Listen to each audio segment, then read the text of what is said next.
Friends, ही गोष्ट तशी खूपच जुनी आहे. म्हणजे साधारण 4 वर्ष पूर्वीची आहे. पण अजूनही मला ती जशीच्या तशी आठवते. तेव्हा आम्ही एका तालुक्याच्या गावी राहायला होतो. मी त्यावेळी 9व्या वर्गात शिकत होतो. आमचं घर हे त्या गावाच्या थोड्या जुन्या भागात होतं. असं असूनही त्या वार्डात चांगले मध्यमवर्गीय लोकांची घरे होती. आमच्या घराला लागूनच एक घर होतं. ते घर कौलारू होतं, पण त्याला अंगण मात्र खूप मोठं होतं. या घरात एक संयुक्त कुटुंब राहायचं. आणि मी जी हकीकत सांगणार आहे ती याच घराच्या विद्या काकूची आहे. जेव्हा मी 7वीत होतो तेव्हाच विद्या काकूंचं लग्न होऊन त्या आमच्या घराशेजारच्या घरी राहायला आल्या होत्या. त्यांच्या पतींशी माझे चांगले पटायचे, त्यामुळे विद्या काकूंशीही माझी छान ओळख झाली. त्या पाहायला अतिशय सुंदर, 5 फूट 8 उंचीच्या धिप्पाड शरीराच्या गोऱ्यापान नवविवाहिता होत्या. त्या हसल्या म्हणजे त्यांच्या गालावर खळी पडायची, जीमुळे त्या फार मोहक दिसायच्या. त्यामुळे कुणास ठाऊक, पण त्या लहान वयातही मी त्यांच्याकडे खूपच आकर्षित झालो होतो. त्या नेहमी किमती साडी नेसायच्या आणि डोक्यात लाल कुंकूची मांग भरायच्या. पायात चांदीची पैंजण, गळ्यात सोन्याचे मंगळसूत्र, कानात सोन्याची रिंग आणि नाकात छोटासा सोन्याचा ठेपा. असं एकंदरीत त्यांचं घरंदाज रूपड असायचं. त्यांचे उभारही अतिशय सुडोल आणि मोठ्या आकाराचे होते. त्यांची भरदस्त गोरी पाठ खूपच सुंदर दिसायची. त्यांचं पोट थोडंसं मांसल होतं.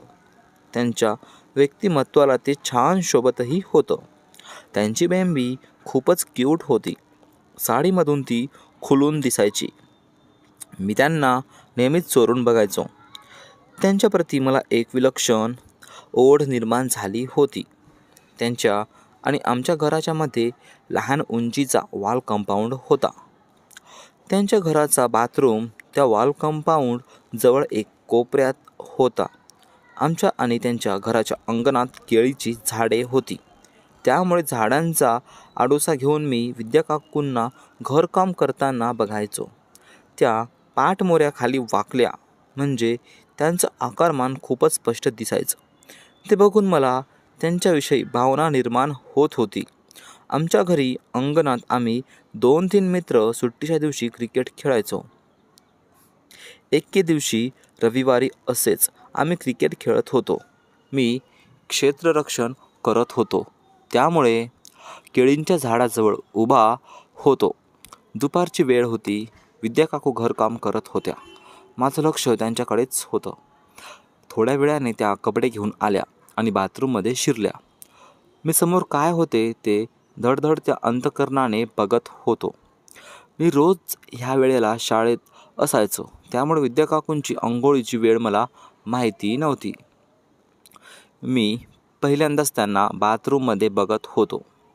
त्यांनी बाथरूमचा दरवाजा बंद लावला नव्हता, त्यामुळे आतमधील दृश्य पूर्णपणे मला दिसत होतं. त्यांनी आणलेले कपडे दोरीवर टाकले. त्या पाठमोऱ्या झाल्या आणि साडी सोडायला लागल्या. ते बघून मला माझं शरीर थरथरत असल्याचं जाणवलं. विद्या काकूला मी आंघोळ करताना पाहिलं, त्यासोबत करत होत्या. तर विद्या काकू बाथरूम बाहेर पडल्या आणि घरात शिरून पूजा करायला लागल्या. आज त्यांच्यासाठी विशेष दिन होता, कारण महिन्याभराची पूजा आणि व्रत आज संपणार होतं. मी आज दिवसभर त्यांच्याकडे लक्ष ठेवून होतो. केव्हा एकदाची रात्र होते असं मला वाटायला लागलं होतं. एक मिनिट मला एक तासासमान भासत होतं. आज त्या मोठ्या खुशीतच गुणगुणत घरकाम करत होत्या. आता संध्याकाळ होत आली होती. विद्या काकूंचे पती घरी आले. ते आल्याबरोबर विद्या काकूंनी त्यांचं हसून स्वागत केलं. विद्या काकू म्हणाली, या आलात, आज जरा लवकरच आलात ना घरी. आणि हे काय आणलं पिशवीमध्ये, बघू. पती पिशवी लपत म्हणाले, नाही, आत्ता नाही, सरप्राईज आहे. रात्रीच दाखवीन. विद्या काकू म्हणाली. होय का? बघूच बरं रात्री कसलं सरप्राईज आहे ते, असं त्या बोलल्या आणि पतींनी त्यांच्या गळ्यात हात घालून त्यांच्या गालांचे चुंबन घेतले. विद्या काकू लटकेच रागवत म्हणाल्या, जावा तिकडं. मी त्यांचं हे सर्व संभाषण झाडाच्या आड उभा राहून ऐकत होतो. आता मलाही उत्सुकता लागली होती की असं काय सरप्राईज आणलं असणार यांनी. मग मी घरी गेलो आणि रात्र होण्याची चातकासारखी वाट बघत बसलो. आता रात्र होत आली होती. विद्या काकूंच्या घरी चहलपहल कमी झाली. रात्रीचे 12 वाजले आले होते. त्यांच्या घरची बाकीची सर्व मंडळी झोपी गेली होती. फक्त त्यांच्याच रूमचा दिवा पेटलेला होता. मी पुन्हा त्यांच्या अंगणातल्या झाडाच्या आडोशाला लपून बसलो. आतमध्ये काय सुरू आहे याचा कानोसा घेत होतो. नेहमीप्रमाणे त्यांनी रूमची खिडकी उघडी ठेवली होती. बाहेर किट्ट काळोख आल्यामुळे मी सहजासहजी दिसू शकत नव्हतो. मी चोर पावलांनी त्यांच्या खिडकीजवळ गेलो आणि आतमध्ये डोकावलं. त्यांच्या रूमचा लाईट सुरू असल्यामुळे मला आतमधलं सर्व पूर्ण स्पष्ट दिसत होतं. विद्या काकूंनी शृंगार केला होता. त्यांनी मला साडी परिधान केली होती.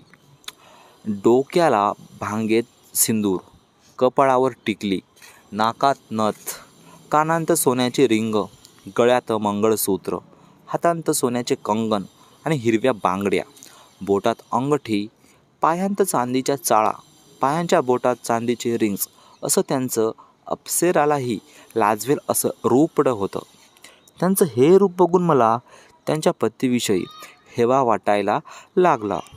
अतिशय नशीबवान पुरुष होता हा, ज्याला एवढी रूपवती रोज मिळत असे. त्यानं कुर्ता पायजामा घातला होता. तोही त्यांच्यासारखाच धिप्पाड देहाचा होता. ते दोघेही बेडवर लेटून हसी मजाक करत होते. एकमेकांच्या बोटात बोटं घालून एकमेकांबद्दल प्रेम व्यक्त करत होते. त्यांचे पती त्यांच्या केसांना कुरवाळत होते. मग ते एकमेक बेडवरून उठले आणि दुसऱ्या रूममध्ये जायला लागले. विद्या काकू म्हणाल्या, अहो कुठं चाललाय? पती म्हणाला, मी तुझ्यासाठी काहीतरी आणलंय. असं म्हणून ते आत गेले आणि मोगऱ्याचा गजरा घेऊन आले. ते बघून विद्या काकू म्हणाली, अय्या किती छान, मला आवडते केसांत गजरा मळायला. मग त्यांचे पती त्यांच्या केसांत गजरा माळून घ्यायला लागले. पती म्हणाला, आणखी एक विशेष सरप्राईज आहे, ते मी नंतर दाखवेन. विद्या काकू म्हणाला, असं काय आणलं आहे विशेष, देव जाणे. मग ते दोघं प्रेम करायला लागले. पती, विद्या माझी राणी, खूपच मोहक दिसतेस ग तू. विद्या काकू म्हणाल्या, हो का, मग करा ना प्रेम या राणीवर. मग ते त्यांना कवेत घेऊन त्यांच्या पाठीवरून हात फिरवून त्यांच्या चेहऱ्यावर चुंबन घेऊ लागले. मग हळूच विद्या काकूंच्या लालचुटूक ओठांवर आपले ओठ टेकवून त्यांचे रसपान करायला लागले. विद्या काकूही त्यांना सहकार्य करत होत्या. त्या त्यांच्या पतींच्या पाठीवरून हात फिरवत होत्या. त्यांच्या बांगड्यांची खणखणाट वातावरण आणखी मादक करत होते. मग त्यांच्या पतींनी त्यांचा पदर बाजूला केला. त्या रात्रीला विद्या काकूंनी त्यांच्या पतींशी खूप संबंध बनवले. ते दोघे एकमेकांमध्ये खूप जास्त रंगून गेले होते. इकडे मी त्यांना पाहून माझे भान हरपून टाकले होते. पहिल्या वेळेस मी असा नजारा बघत होतो. विद्या काकू सारखी एक नंबरची बाई मी आज बघली होती. मला झोप लागत नव्हती, त्यामुळे मी माझ्या चड्डीमध्ये हात घालून रातभर झोपलो आणि नेहमी विद्या काकू पाहायला लागलो होतो. आणि मित्रांनो, त्यानंतर मी विद्या काकूला कसं पटवलं आणि असं त्यांच्यासोबत खेळ खेळलो ते पुढच्या भागांमध्ये नक्की सांगेल. तोपर्यंत पाहत राहा आपल्या चॅनलवरचे व्हिडिओ आणि धन्यवाद.